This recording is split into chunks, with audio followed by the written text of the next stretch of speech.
कोशिश करेंगे कि मैं थोड़ा सा स्पीड कम करूंगा अपनी समझाने की और आप उस समय लिखते जाएंगे। कैसी रहेगी क्लास? ठीक है, चलो आज से हम स्टार्ट करते हैं। सबसे पहले हमारा जो नेशनल एम्बलम चल रहा, सॉरी नेशनल सिंबल चल रहा था, उसी नेशनल सिंबल को आगे बढ़ाते हैं और हमारी जो क्लासेस में, पिछली क्लासेस में जो कुछ भी हुआ है उसी को कंप्लीट करते हैं। ठीक है, सबसे फर्स्ट मैं आपको बात करता हूँ नेशनल रेप्टाइल हमारा कौन सा है। हमने बहुत सारे पढ़ लिए हैं। तो नेशनल रेप्टाइल जो है हमारा किंग कोबरा है। इसका साइंटिफिक नाम है ओफियोफेगस हना। क्या है? ओफियोफेगस हना। कल्चरल सिंबोलिसिस है, यानी कि हमारे जो धार्मिक रिलीजन का एक सिंबोलिसिस है, हम जो हिंदू धर्म में हैं तो हम इसकी भी पूजा करते हैं नाग पंचमी के दिन। ध्यान रखना, किसके दिन पूजा करते हैं हम लोग? आगे चलते हैं। इसके बाद represent philosophy culture traditional Lord Shiva ornament draped around नेक। और हमारे जो भगवान हैं, भगवान शिव, लॉर्ड शिवा बोलते हैं, उनकी गर्दन का श्रृंगार बोला जाता है। नेक में डला हुआ है, उनकी गर्दन में आपने देखा होगा सांप डला हुआ है। और ये जो प्रजाति है ये नहीं है किंग कोबरा, ये उसी की उप प्रजाति है। ये अक्सर आपने देखा होगा किसी को सांप काट जाता है तो मोस्टली ये बिस्तरों में छुपने वाला सांप है, लेकिन किंग कोबरा उसी प्रजाति का ही है और उसमें ये साइन आता है गौ खो जाता है। इसका फन सही से नहीं बन पा रहा है, उसका फन चौड़ा होता है और ये कैसा होता है? पतला होता है। लेकिन ये किंग कोबरा की उप प्रजातियां है। इसकी लंबाई ज्यादा है। किंग कोबरा 25 फीट तक लंबा हो सकता है। कितना? 5 फीट। एक चीज और है जो साइंस कहता है कि जैसे किंग कोबरा है, भगवान शिव का है, पूजा करता है, नागमणि होती है, इच्छाधारी नाग होता है, ऐसा कोई प्रमाणित नहीं पाया गया है। उसकी 25 और उसकी उम्र भी 25 वर्ष तक ही रहता है। सांप ऐसा नहीं है कि हजारों साल तक जिंदा रह सके। लेकिन ये कहा क्यों गया? क्योंकि भगवान शिव है, भगवान शिव की गर्दन में डला हुआ है, तो ऐसा कहा गया कि भगवान शिव अमर है तो फिर उसकी भी उम्र ज्यादा होती होगी, ऐसा माना गया है। चलिए, कोई इशू नहीं है, आगे चलते हैं। ये हमारी इसका वो है प्रतीक एनर्जी। क्या बताता है ये हमारी?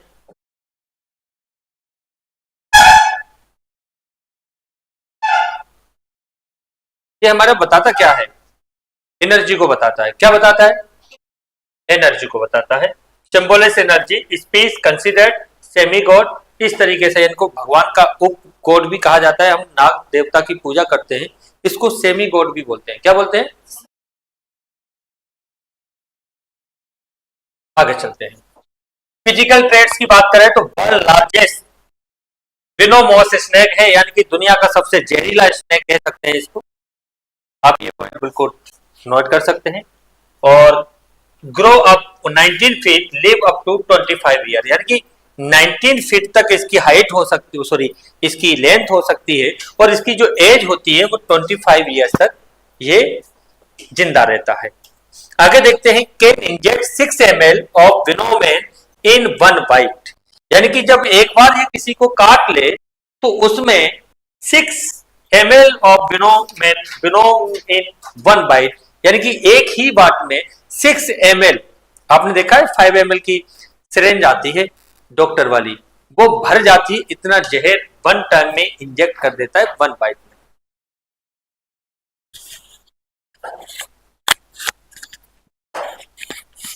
तो ये थोड़ा सा आप समझ सकते हो इसको कि ये जहरीला तो होता ही है।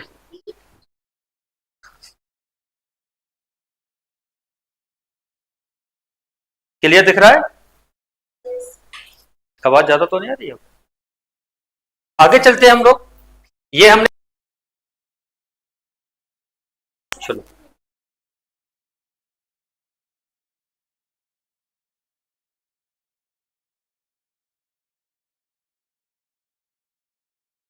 Speed fast. तो ये हमारा है नेशनल रेप्टाइल किंग कोबरा, इसका नाम है। 19 फीट इसकी लेंथ है और 25 ईयर्स इसका एज सर्कल है। एज साइकिल कितना साल तक जिंदा रहता है? 25 ईयर्स। मैं छोटा था, मैंने भी ये सुना है कि ये बहुत हजारों सालों तक रहते हैं, जंगल में रहते हैं, तपस्या करते हैं, एक्स्ट्रा, है ना। लेकिन जब मैंने साइंस पढ़ा तब मुझे ये बता, लेकिन ये मिथ है, तो कुछ ना कुछ तो हुआ होगा। और वो उनकी भी बात सही है, क्योंकि इंसान की भी उम्र तो बहुत होती थी कि नहीं। अब इंसान की उम्र कम होती जा रही है। हमने अपने बाबा को, मैंने अपनी एक बुआ जी थी, 115 साल, 125 साल की एक्सपायर हुई थी। अब भाई 100 ईयर नहीं जी रहा था, मतलब उस समय हुआ करते थे वो इतने एज के, लेकिन आज की डेट में इतनी एज उनकी नहीं है। चलिए आगे देखते हैं हम लोग। अब आते हैं नेशनल वेजिटेबल। बहुत बढ़िया फल है, देखने में बहुत शानदार लगता है, खाने में उतना शानदार नहीं लगता। लेकिन आम आ जाए और आम डाल दिया जाए तो फिर से इसमें स्वाद आ जाता है। ये आम के सीजन में खाई जाने वाली सबसे प्यारी सब्जी है, और गांव में सबसे ज्यादा परोसे जाने वाली सबसे ज्यादा सब्जी, वो भी आलू और कद्दू की सब्जी। ये सब्जी बड़ी फेवरेट है लोगों की। ये एक सब्जी नहीं है, ये एक मेडिसिन है। ये हमारी बॉडी में बहुत सारे मिनरल्स को प्रोवाइड कराने का काम करता है। मैग्नीशियम का सबसे बड़ा भंडार है। तो ये सब्जी के रूप में ना लें, ये बहुत सारी बीमारियों की जड़ी बूटी है। एक करेला और एक कद्दू, देखने में ये हमको ऐसा लगता है जैसे ये कोई अच्छी सब्जी नहीं है, लेकिन इसके जो फायदे हैं वो बहुत हैवी होते हैं। आपको शायद याद नहीं है, मैग्नीशियम की जो टेबलेट होती हैं इसी कद्दू के बीज से बनाई जाती है। क्लियर? बहुत सारे फाइबर्स और बहुत सारे मिनरल्स इसमें मौजूद होते हैं। तो घर में कभी भी बनता है तो आप याद रखेंगे कि खाना तो है। क्लियर? आगे चलते हैं। आगे देखिए, ये कहाँ, वैसे ये आया कहाँ से, इंडिया में क्या होता था, ये ऑर्गेन नॉर्थ अमेरिका में इसका जन्म होता है कद्दू का पहली बार। नॉर्थ अमेरिका से आके stated consider India national vegetable, और भारत में आके नेशनल वेजिटेबल बन गया। बताइए किसकी वजह से? Rich of in present, rich of minerals. क्या है इसके अंदर? मिनरल्स, इसलिए घर में बनेगा, खाओगे जरूर। जीव के लिए जीवन नहीं होता है, शरीर के लिए जीवन होता है, समझ लेना। आज में और कल में यही फर्क हो गया है। पहले के लोग शरीर के लिए खाना खाते थे, आज के लोग इसको खुश करने के लिए खाना खाते हैं। और इसको खुश करना शरीर को नुकसान, और शरीर को खुश करना इसको मजा नहीं आता। जो आपको पसंद नहीं है वो भी खाएंगे, उसके पीछे का कोर कॉन्सेप्ट समझिए, वो जरूरी क्यों है ये समझिए। क्लियर? आगे चलते हैं। बेनिफिट क्या है? Provide various vitamin to the body. ये हमारी बॉडी को बहुत सारे विटामिन प्रोवाइड कराता है। आगे देखते हैं नेशनल हेरिटेज एनिमल। हमारा बहुत प्यारा गॉड गणेशा का फेवरेट हाथी, यानी कि हमारा जो फेवरेट एनिमल है वो ही भारत का नेशनल हेरिटेज एनिमल है, जिसका नाम है एलिफेंट। यहाँ पे देखिए, गवर्नमेंट ने इसको 2010 में बचाने के लिए काम किया है, और उसी समय इसको हेरिटेज एनिमल घोषित कर दिया है। Reserve, multiple elephant reserve across of India, बहुत सारे सेंचुरीज, नेशनल पार्क इसके बनाए गए हैं जिससे इसको बचाया जाए। और यहाँ पर कल्चरल सिंबल्स की बात करें तो हम भगवान शिव को देखते हैं हाथी के रूप में। गणपत बप्पा की याद आती है जब हम हाथी को देखते हैं। ये किसका प्रतीक है, यानी कि किसको रिप्रेजेंट करता है? गणेश भगवान को। की सूंड किसकी है? तो ये हमारे पॉइंट हो गए। डिक्लेयर कब किया गया था? 2010 में। मल्टीपल अक्रॉस ऑफ इंडिया, ये लिखने की कोई जरूरत नहीं है, सिंबल से आपको पता ही है। ठीक है, ये पॉइंट लिख लेते गवर्नमेंट ने इसको कब। ठीक है, ये तो आपको पता ही है ना, ये नहीं पता? तो जो पॉइंट जरूरी है वो नोट करते जाओ। चलो आगे चलते हैं हम लोग। नेशनल फ्रूट, सबके मुंह में पानी आ गया होगा अभी। पढ़ाई पे फोकस, एक्सप्रेशन पे नहीं। सबके मुंह में पानी आया है, लेकिन कंट्रोल करिए, क्योंकि टिक्की से अच्छी कोई चीज नहीं। लेकिन कल से लेट नहीं चलेगा, लिखना से स्टार्ट करिए। तो हमारा नेक्स्ट जो टॉपिक है नेशनल फ्रूट है। साइंटिफिक नेम क्या है इसका? Mangifera indica. एडॉप्ट कब किया है हमने इसको? 1950 में, यानी कि इसने भारत सरकार ने, गवर्नमेंट ने 1950 में ही, क्योंकि सबका पसंदीदा है, उन्होंने कि भैया इसको लेट नहीं ले जाएंगे, इसको अभी करते हैं, मैंगो तो चाहिए। तो मैंगो की कहानी आपको समझ में आ गई। तो ये मैंगो है, और इसका जो ऑर्गेन नेम है, नेटिव टू इंडिया सब कॉन्टिनेंट, भारत में हर मौसम में आम मिलता है। जैसे कहा जाता है संडे हो या मंडे रोज खाओ अंडे, वैसे ही कहा जाता है भारत में जून हो या जुलाई, दिसंबर हो या जनवरी, मैंगो मिलेगा हर वक्त। जब हमारे यहाँ पे मैंगो आता है यूपी और उत्तराखंड से, उस समय वेस्ट बंगाल में मैंगो नहीं होता है, और जब वे हमारे यहाँ से मैंगो खत्म हो जाता है सीजन, तब शुरू होता है सर्दियों में तमिलनाडु, केरल, वेस्ट बंगाल में, यहाँ पर मैंगो चालू हो जाता है। इसलिए 12 महीने इंडिया के अंदर मैंगो की फसल की जाती है। आगे चलते हैं इसके लिए। कल्टीवेटेड इन एशियन टाइम, और ये मैंगो एक ऐसा फ्रूट है कि हम कई 100 साल पुराना मैंगो है, और कई 100 साल पुराने से इसको उत्पादित करते आ रहे हैं, यानी कि इसका प्रोडक्शन करते आ रहे हैं। क्लियर हुआ? हिस्टोरिकल नोट क्या है? Mughal empire, Akbar planted 1 lakh mango tree in Darbhanga, यानी कि यूपी के अंदर, आगरा में अकबर रहता था, तो अकबर ने इतना पसंद किया मैंगो को कि उसने 1 लाख मैंगो ट्री प्लांटेड की गई थी, लगाए गए थे उस सब। मैंगो तो है अभी, अभी चलो मैंगो जूस शुरू हो जाएगा, गर्मी चलने दो, है रोड पे 2 ही जूस दिखेंगे, गन्ना आ जाओ या मैंगो, गन्ना मैंगो, गन्ना मैंगो। चलिए आगे चलते हैं। निक नेम क्या है इसका? किंग ऑफ फ्रूट, फलों का राजा भी कहा जाता है।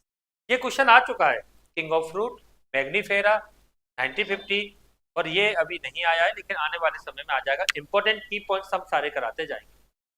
आगे चलते हैं हम लोग। स्पीड में पढ़िए, मेरे साथ पढ़ना चाहते हो तो।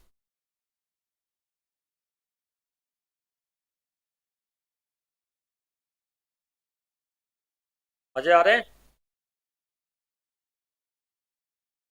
याद कर ले आना, टेस्ट हो सकता है अब की संडे तक खत्म हो जाएगा, टेस्ट होगा, और प्रोग्रेस रिपोर्ट बनेगी वीकली। उसमें इस वीक में जो नंबर आ रहे हैं वो अगले वीक में कितने आ रहे हैं, जिस वीक में भी नंबर कम हुए।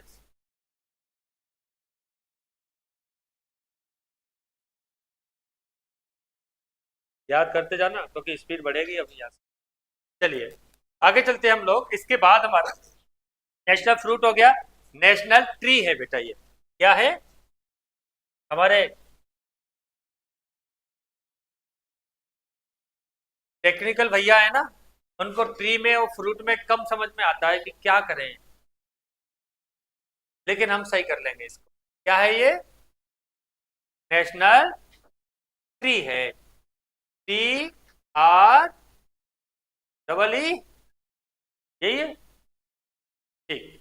नेशनल ट्री, इसका साइंटिफिक नाम है फाइकस बेंगलेसिस। क्या नाम है?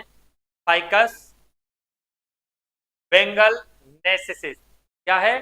फाइकस बेंगलनेसिस, बोलो। Ficus benghalensis, benghalensis. Clear? Nick name है कलब ब्रिज, और इसका मीनिंग होता है विश फुलफिलिंग ट्री, और ये अपनी मम्मी से पूछ लियो, ये हमारी इच्छाओं को पूरा करने वाला ट्री कहा जाता है। इसीलिए साल में एक दिन बरमामस आती है, उस दिन माताएं बहनें मांगने के लिए जाती है, ये सारी पूजाएं मांगने के लिए करती हैं। माताओं का तो ये काम है भैया, पूजा फ्री फंड में नहीं होगी, कुछ भी मांगे, मांगना तो जरूर है ना। मीथेन गैस फट गया, वैसे भी कमी है इंडिया में यार।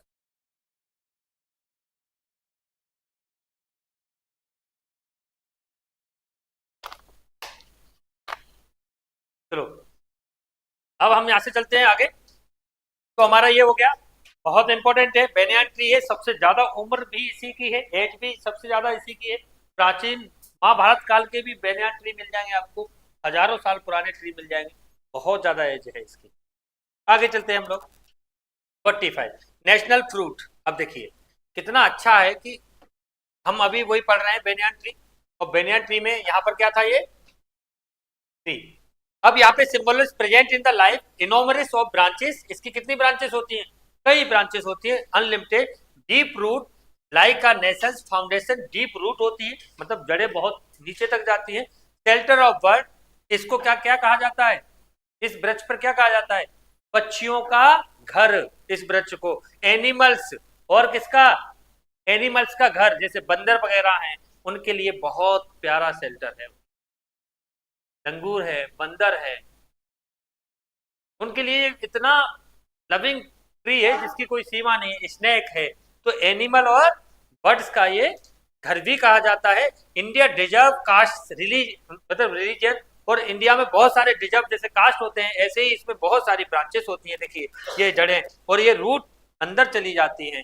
साथ में क्लास कौन सा है? मैंग्लोपोसिडा नाम का एक क्लास का ये वृक्ष है साइंटिफिक रूप। ये एक क्लास है जिसमें वृक्षों को नाम दिए गए। इसमें इसकी जो क्लास है बेनियन ट्री की, वो है मैग्नोलियोपिसिडा। कौन सा है? ये प्रजाति है, यानी कि इसकी वेराइटी है बेनियन ट्री की। याद रखना, ये इंपॉर्टेंट पॉइंट है।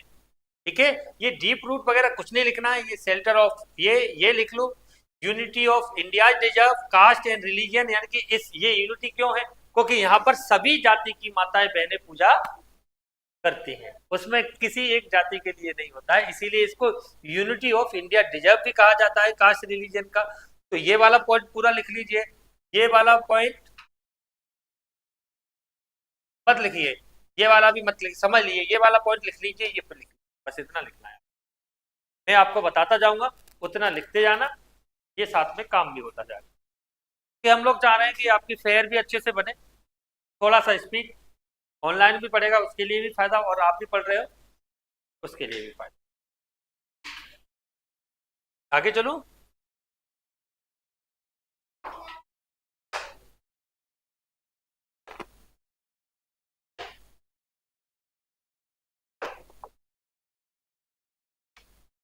क्या हो गया?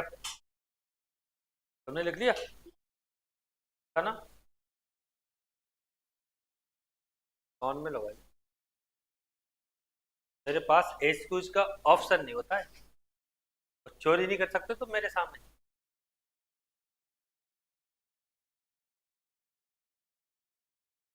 तो ये भी ध्यान रखना, सुधारने का वक्त नहीं। चलिए हम आगे चलते हैं। पर्पज क्या है वो समझ लेते हैं इसका। रुक जाइए मैं आपको बताता हूँ।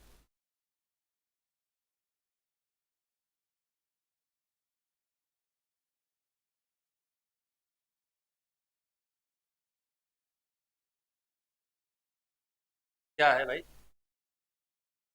नेशनल एंथम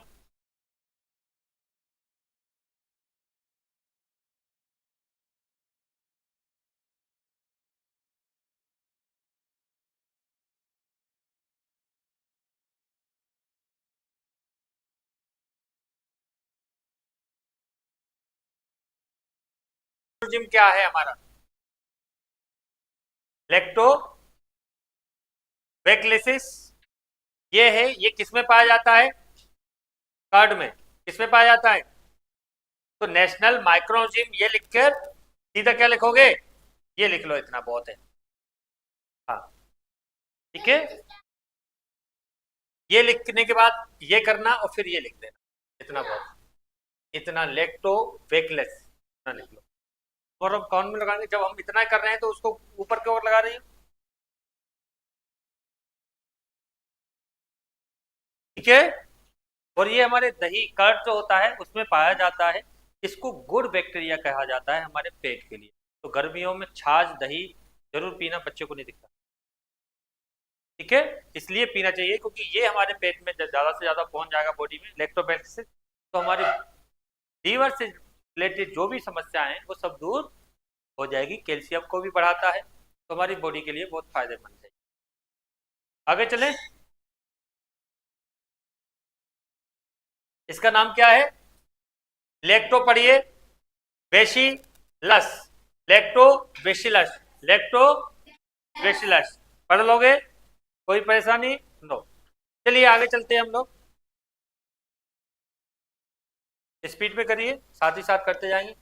आगे चलते हैं, अब हम इनके पढ़ते हैं एमसीक्यूज। कैसे क्वेश्चन आएंगे? What is the ratio width to the length of national flag 2019 में? सैनिक में आ गया है, क्या है?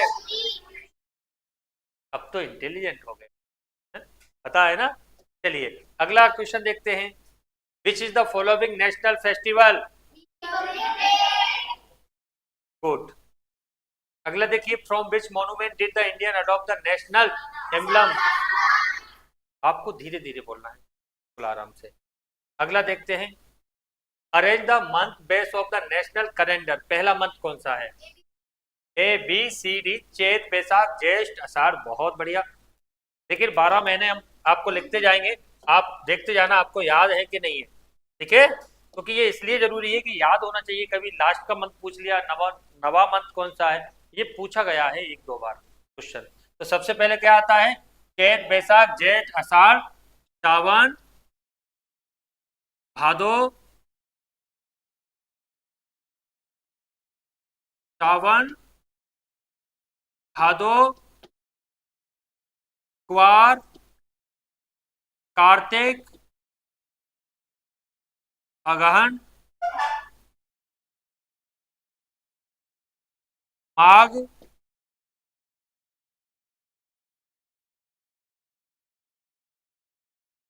माघ के बाद फागुन और फूस।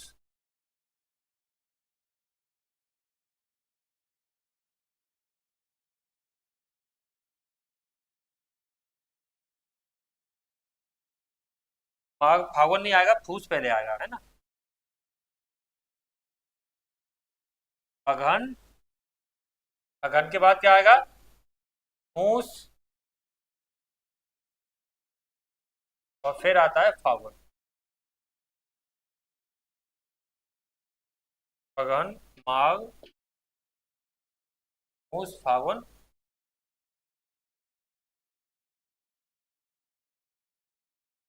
ये 12 महीने होते हैं। ये मंथ लिखने पड़ेंगे आपको, क्योंकि हमें पता होना चाहिए। चैत बैसाख ज्येष्ठ आषाढ़ सावन भादो पार कार्तिक अगहन माघ फूस फागुन। ये देखना बेटे, उसका पूरा देखना चैट जीपीटी से। 12 महीना हिंदी के कौन कौन से है, इसमें कोई गड़बड़ तो नहीं होती? मुझे भी नहीं याद रहते, कोई ऊपर नीचे नहीं हो जाए, देखना। कोई चीज होगी, करेक्शन अभी हो जाएगा, बच्चे याद कर लेंगे, फिर दिक्कत होगी। कहा दो।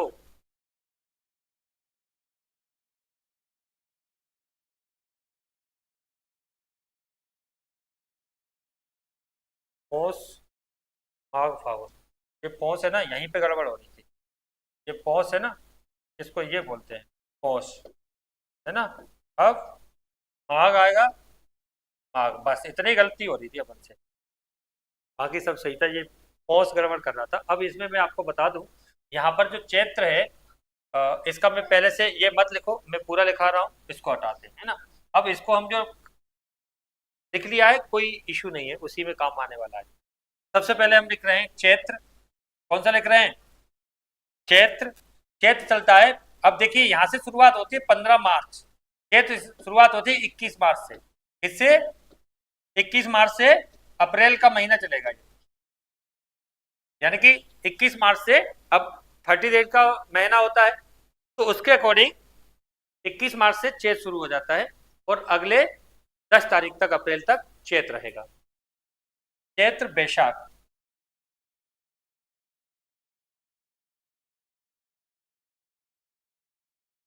ज्येष्ठ, आषाढ़, श्रावण,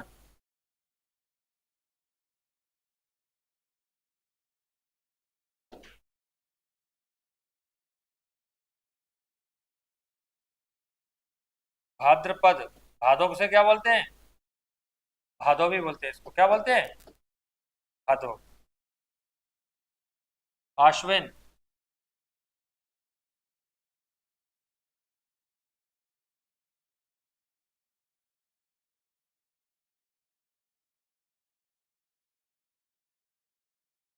आश्विन को क्या बोलते हैं अपने हिंदी में? क्वार। क्या बोलते हैं? कार्तिक। कार्तिक वो है जब दिवाली आती है। मार्ग को मार्ग शीर्ष बोलते हैं, यानी कि समथिंग अबाउट। इसको इसमें बोलते हैं माघ। क्या बोलते हैं अपनी हिंदी भाषा में? माघ। पोष। इसको अपन बोलते हैं अपनी हिंदी में, गांव में सुना होगा, फूस। ठीक है। माघ, बातें नहीं, और फागुन। यहाँ पे एक आध को इतना मारूंगा मैं, कोई आवाज नहीं आनी चाहिए। फागुन। अब देखिए, यहां पर देखते हैं, अप्रैल, मई, मई, जून, जून, जुलाई,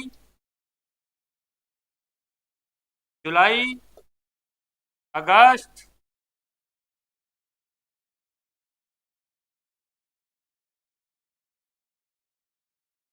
अगस्त, सितंबर, सितंबर, अक्टूबर, अक्टूबर, नवंबर, नवंबर,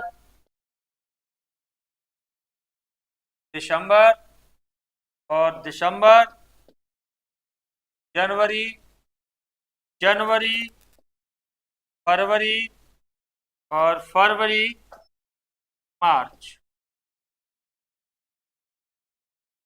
समझ में आ गया? बहुत टाइप से आपने देख लिया हमारे कौन कौन से महीने होते हैं और इंग्लिश में कब से कब चलते हैं। यही कारण होता है कि आधा आधा महीना चलता है हिंदी का, और मतलब हिंदी का जो एक महीना होता है उसमें आधा इंग्लिश का रहता है, एक महीना, और दूसरा महीना, 2 महीने के आधे आधे को मिलाकर एक हिंदी का महीना बना है।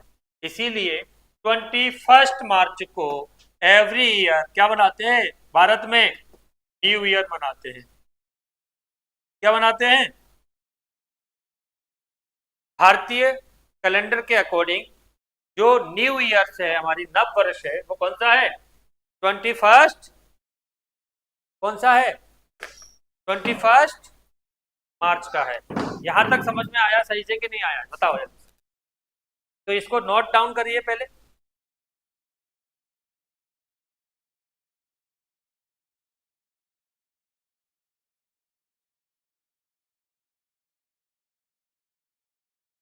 आराम से पढ़ाऊंगा।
आगे चले बेटा, ठीक है।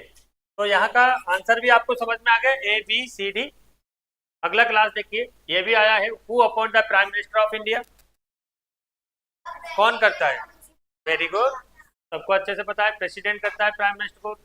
आगे देखते हैं, which is the following is the national flag, क्या है हमारा? तिरंगा। Good, see. आगे चलते हैं, who design in Indian flag, किसने किया था? Pingali Venkaiah, very good. आगे देखिए, when approved Indian national flag, कब किया? 22 जुलाई 1947। आगे चलते हैं, where is the Indian tricolour install the first time, कब किया गए थे? कब किए गए थे?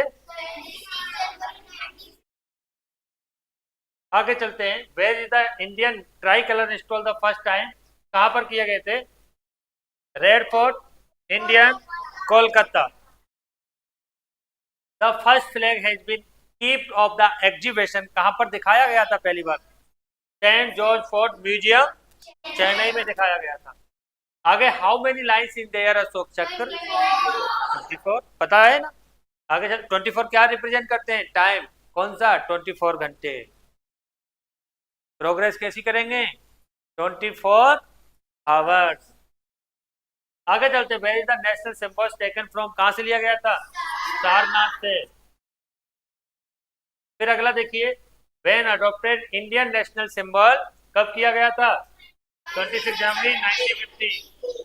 अगला देखिए, वेयर इज द सेंटेंस सत्यमेव जयते टेकन फ्रॉम, कहां से लिया गया है?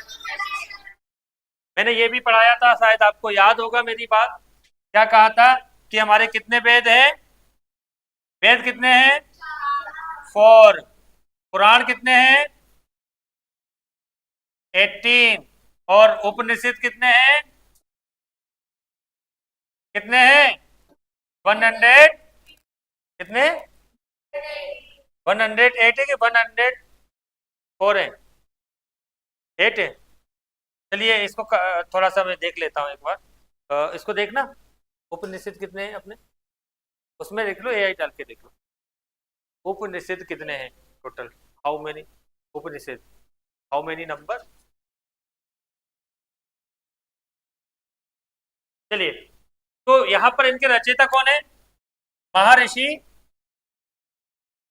कृष्ण गोप्यान।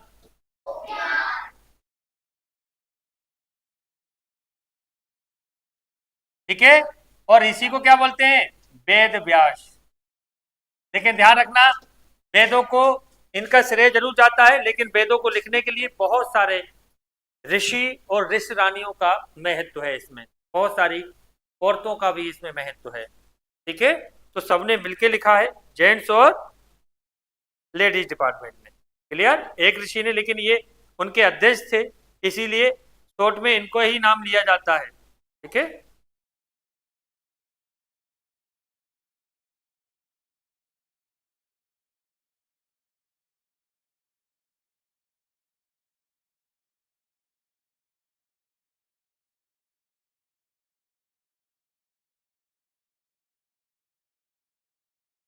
ये 108 सही है।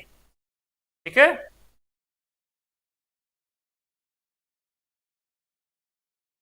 अब इसमें कुछ उपनिषद के नाम है, जैसे ई स्कैन, कट, कट, प्रश्न, मुंडक, मुंडक उपनिषद हो गया, मांडुक, तैत्रीय, ऐत्रेय, छंदोग्य और बृहदारण्यक। और ऐसे ही पुराणों में है, सबसे पुराना प्राचीन जो पुराण है हमारा, वो मत्स्य पुराण है। कौन सा है? मत्स्य पुराण है। क्लियर? तो यहाँ तक मुझे लगता है कि आपका ये क्लियर हो गया, यहाँ से ये भी समझ में आ गया किसका करना है। इसी में से एक पुराण की कथा हमारे घर पर होती है, श्रीमद् भागवत पुराण। वो कौन सी कथा है? पुराण की ही कथा है, श्रीमद् भागवत है, जिसमें भगवान कृष्ण की लीलाओं का वर्णन मिलता है। ठीक है, ऐसे ही देवी शक्ति पुराण है, ऐसे ही एक हमारे यहाँ पर शिव पुराण है, इनकी कथाएं हम संस्कार, तुम इधर फोकस करो, इनकी कथाओं का हमें संस्कार टीवी पर देखने को मिल जाता है। क्लियर हुआ यहाँ तक? तो इसके साथ में हम कोई मुंडक उपनिषद के साथ में हमने ये भी चीजें पढ़ ली, लिख लिया है क्या? नोट डाउन कर लिया करो, जो मैं लिख रहा हूं वो इंपॉर्टेंट होता है।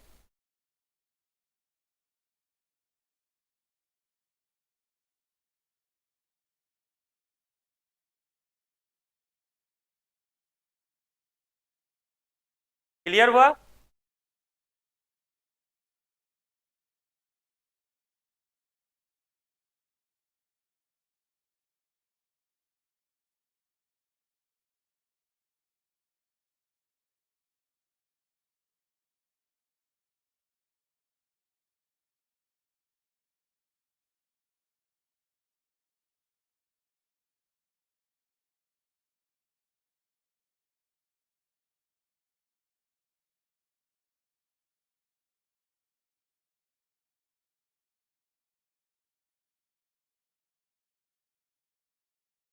आगे चलो।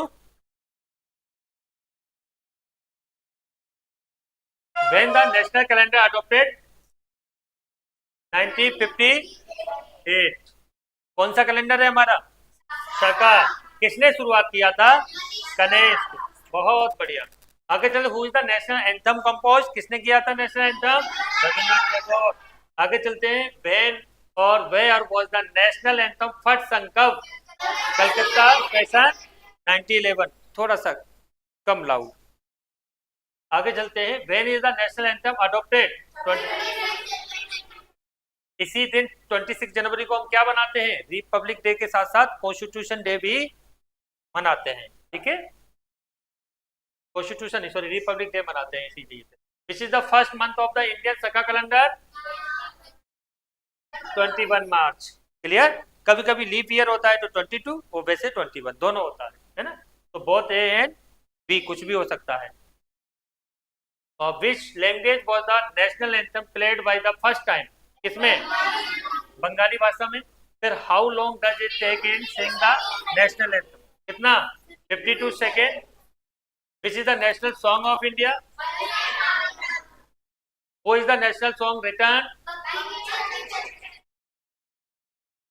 When or where was the national anthem first song? 1911 Calcutta session में। The national song was taken from which book? National song not anthem. यहाँ पे ये कंफ्यूज करता है, याद रखना। आनंद मठ से लिया गया है, यहाँ पर ये याद रखना। नॉट नेशनल सॉन्ग मुंडक उपनिषद से लिया गया है। आनंद मठ से तो बोल सॉरी हाँ आनंद मठ से लिया गया है। गीतांजलि से नेशनल एंथम लिया गया है, याद रखना। कहां से लिया गया है ये? गीता नेशनल एंथम आए तो क्या लगाएंगे? गीतांजलि। नेशनल सॉन्ग तो किसका नॉवल है? बंकिम चंद्र चटर्जी का। कब बनाया गया था? 1975 में। कब इसको लॉन्च किया गया था? 1982 में दिखाया गया था। और इसीलिए भारत सरकार ने इस वर्ष 2025 में 150वीं उसकी एनिवर्सरी मनाई थी नेशनल सॉन्ग की। याद रखना 2025 में इंपॉर्टेंट बन रहा है क्वेश्चन, आरएमएस में 100% पूछा जाएगा कि 2025 में नेशनल सॉन्ग की कौन सी वाली एनिवर्सरी मनाई गई थी। तो क्या बनाओगे? 150। Clear? How many does it take in sign the national song? 1.3 minute. हमारी क्लास आज इतनी ही होती है। याद रखना मैंने जो भी लिखाया है वो पूरा आना चाहिए। और देखिए हमने वहां पर अभी क्वेश्चंस पहले थ्योरी कर ली, फिर उसी के क्वेश्चंस कर रहे थे, हमसे बनने लगे थे। तो घर पे अच्छे से याद करके लाना है। 5-7 मिनट का गैप मिल रहा है, फिर इंग्लिश की क्लास स्टार्ट होती है। ठीक है।